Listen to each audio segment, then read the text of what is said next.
처음 이제 친구를 사귈 때 요령이 어떻게 되느냐, 원칙이 어떻게 되느냐, 요거에 대한 질문이 왔어요. 사람이 우리가 이제 어려서부터 뭐 초등학교라든지 유치원이라든지 이렇게 다니면서 친구를 사귀죠. 사실은 그, 그 정상적인 과정입니다. 사람들 사귀어야 되니까.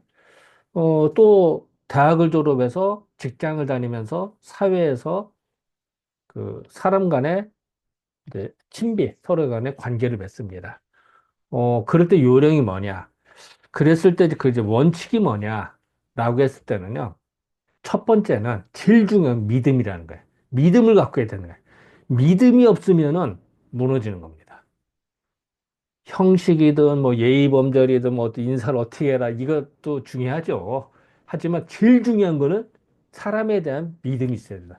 믿음이 없으면은 다 무너집니다. 그래서 근데 믿음은요, 처음부터 갑자기 생기지 않아요. 조그만 것부터 축적돼서 큰 게 됩니다. 마치 피라미드를 만들 때 1단, 2단, 3단 해야 피라미드가 만들어지듯이 사람의 믿음이라는 것도 큰 믿음은 갑자기 생기지 않아요.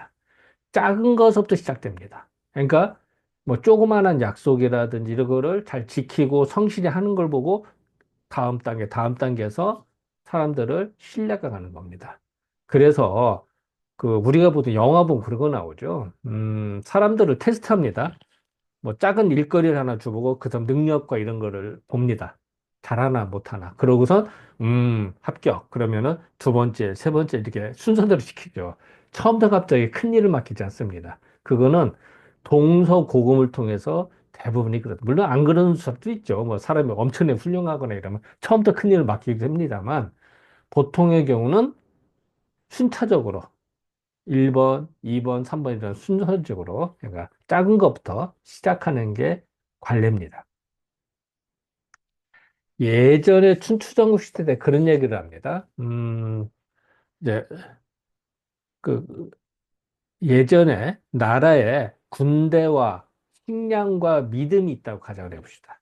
그걸로 나라를 운영을 합니다. 아주 중요합니다. 나라에 군대가 없으면 유지가 안 되고요. 나라에 식량이 없으면 백성을 먹여 살릴 수가 없고요. 믿음이 없으면 또 나라를 운영하지 못합니다. 그런데 그 이제 유명한 얘기를 이거 이제 공자님한테 질문을 하는 거예요. 군대와 식량과 믿음이 있는데 만약 이 중에서 세 개 중에서 다 필요하지만 먼저 버려야 될 거 뭐냐고 하면 대개 사람 뭐라고 할까요? 참 망설입니다. 근데 공자님은 그때 군대를 버리라고 합니다. 헐, 군대를 버리면 어떻게 외적을 막아? 그런데 과감히 군대를 먼저 포기하라고 그래요. 그러면 남는 게 뭐죠? 식량과 믿음이죠.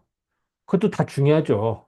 그런데 그래도 둘 중에 하나를 더 버려야 되는 뭘 하는데 식량을 버리라고 그래요. 믿음은 마지막까지 갖고 있어야 돼. 비록 군대가 없고 식량이 없어 쫄쫄 굶는다 하더라도 믿음이 있으면 유지가 되는데 나라가 믿음이 없어지면은 나라가 무정부 상태가 돼서 풍지박산이 되는 겁니다.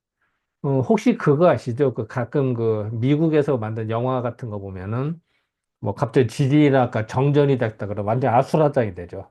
그리고 뭐, 뭐 100년 뒤, 200년 뒤 미래 이야기 보면은 뭐 핵전쟁이 터진 다음에 무정부대 가서 완전히 뭐 그 힘센 놈이 깡패 노릇하면서 막 다 그 빼앗고 뭐 이런 거. 그런 실질적으로 그뭐 데모가 일어나거나 정전이 일어나면 막 폭동이 일어나잖아요. 지금도 그렇습니다. 그렇게 시스템이 잘 돌아가는 것 같은데 순식간에 무너집니다. 그럴 때 지진이 일어나거나 이러면 무조건 군대부터 투입합니다. 그런 동네는. 우리나라는 어떻게 하죠? 구조대부터 가죠. 근데 오히려 우리는 그 천재지변이 일어났을 때는 오히려 질서를 더 잘 지킵니다. 그러니까 전 세계적으로 이런 나라가 흔한 건 아닙니다. 우리가 대단한 나라입니다. 그래서 어쨌든 나라를 운영하는 거를 때 군대, 식량, 믿음에서 이 중에서 제일 중요한 거는 믿음입니다. 마찬가지로 친구를 사귈 때 제일 중요한 거는 믿음입니다. 믿음이 사라지면 사람을 사귈 수가 없습니다. 그래서 그 우리가 보면요. 사람들을 사귈 주변에 보면은 저 사람을 믿을 수 있는지 없는지 어떻게 하냐면 그 사람 묵은 친구, 오래된 친구가 있으면 믿을 만합니다. 즉, 그 사람 국민학교 친구, 중학교 친구, 대학교 친구 이런 식으로 뭐 30년, 50년 동안 만난 친구들이 있다. 그럼 그 사람은 믿을 만합니다. 그런데 오래된 친구가 없어. 다 새로운 친구야. 예를 들어 1, 2년밖에 없어. 사귄 지. 그러면은 조금 물음표가 붙습니다. 왜? 믿음이 들어가는 거야. 믿을 수가 없습니다. 예를 들어서 묵은 친구가 없다. 그 사람 주변에. 물론 오래된 친구도 새로운 친구 다 있어야죠. 있는데 새로운 친구가 말이고 오래된 친구가 없다. 그럼 수상한 겁니다. 그래서 그 사람을 평가한 요령 중에 하나는 뭐 다 그런 건 아니지만 오래되고 묵은 친구가 그 사람 주변에 있는지 없는지. 그리고 오래되고 묵은 친구한테 물어보면 됩니다. 아, 저 사람 어떤 사람이야?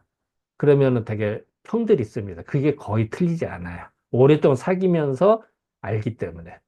그래서 이제 그런 것들을 바탕으로 믿음을 나는 게 중요하다. 그래서 어쨌든 주역에서는 사람 관리라 친구를 삼는 데 있어서 제일 중요한 거는 믿음이다. 나라를 운영하는 거에서도 제일 중요한 건 믿음이다. 조직을 운영하는 거에서도 제일 중요한 거는 믿음이다. 믿음이 제일 중요한 핵심이다. 라고 주역에서는 강조하겠습니다. 네, 감사합니다.